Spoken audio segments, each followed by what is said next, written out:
नमस्कार दोस्तों। तो आज जो हम टॉपिक डिस्कस करने वाले हैं वो है फॉर्म 11। हर एक एलएलपी को फॉर्म 11 फाइल करना रहता है हर साल। ये एक वन टाइम फॉर्म है जो कि आरओसी को फाइल होता है। जैसे कि कंपनी को अपनी एनुअल रिटर्न फाइल करनी होती है एमजीटी 7 फॉर्म में, वैसे ही एलएलपी को अपनी एनुअल रिटर्न फाइल करनी होती है फॉर्म 11 में। फॉर्म 11 मैंडेटरी फॉर्म है, वो फाइल करना पड़ेगा आपको, अदरवाइज पेनल्टी आपकी स्टार्ट हो जाएगी।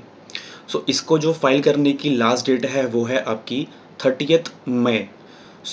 डेट बहुत पास आ चुकी है, तो आपको ये फाइल करना पड़ेगा अगर आपकी एलएलपी है तो।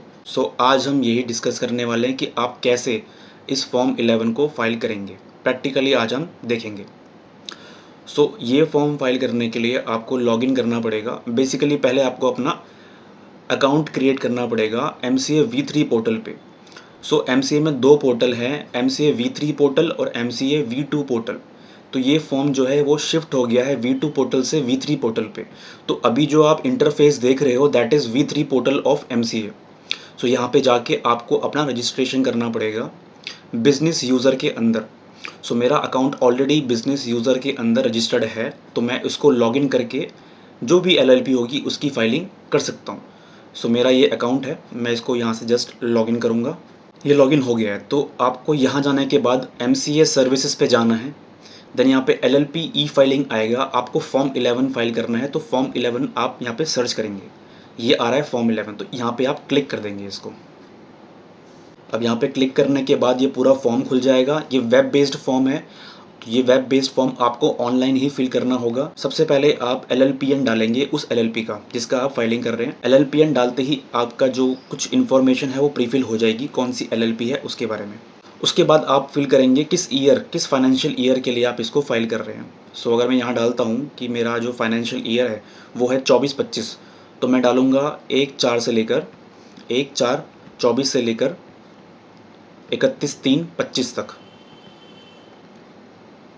31/3/25, तो ये पूरा फाइनेंशियल ईयर यहाँ पर हो गया 24-25 के लिए। उसके बाद आप यहाँ पर एक एक्सेल फाइल है उसको डाउनलोड करेंगे यहाँ पर, और डाउनलोड करने के बाद उस एक्सेल फाइल को जो भी रिक्वायर्ड डेटा है उसको फिल करेंगे। जैसे अगर यहाँ मैं डाउनलोड करता हूँ, एक एक्सेल फाइल जनरेट होगी जो कि इस तरह की होगी।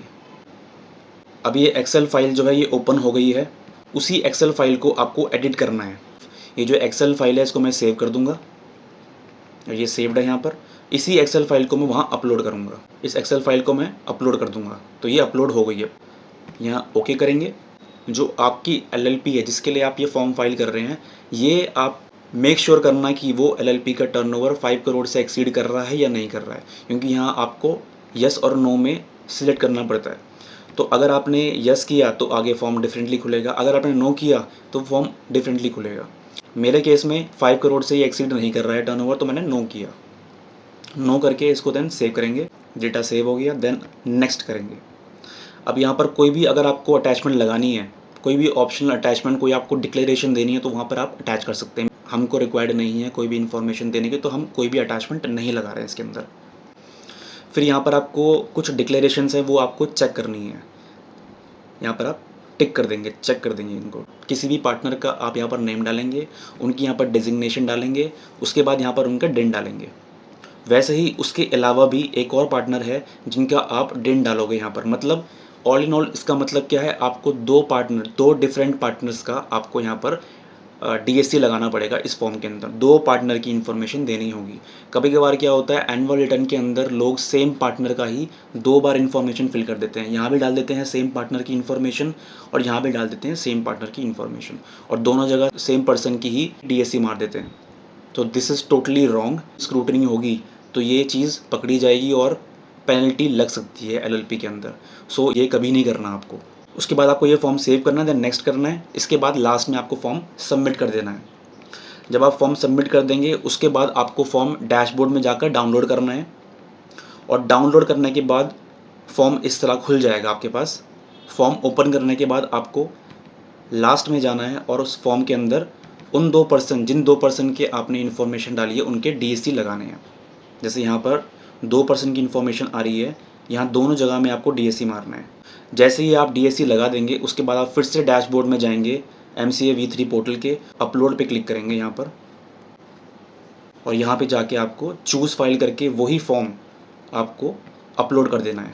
उसके बाद आप प्रोसीड टू पेमेंट करेंगे और इस फॉर्म को फाइल कर देंगे। देन पेमेंट करनी है और ये फॉर्म फाइल हो गया फिर आपकी तरफ से। ये पूरा प्रोसेस था फॉर्म 11 फाइल करने का। बहुत ही सिंपल प्रोसेस है, कॉम्प्लिकेटेड नहीं है। अगर हाँ DSC एसोसिएटेड नहीं है MCA V3 पोर्टल पे, तो वो आपको एसोसिएट करने पड़ेंगे, उनका खुद का अकाउंट क्रिएट करके, तो वो थोड़ा लेंथी प्रोसेस हो जाता है। सो थोड़ी बहुत कॉम्प्लिकेशंस उसमें भी आपको आ सकती है अगर उनके multiple accounts MCA V3 portal पे हैं तो। So this is for today's video. Thank you so much.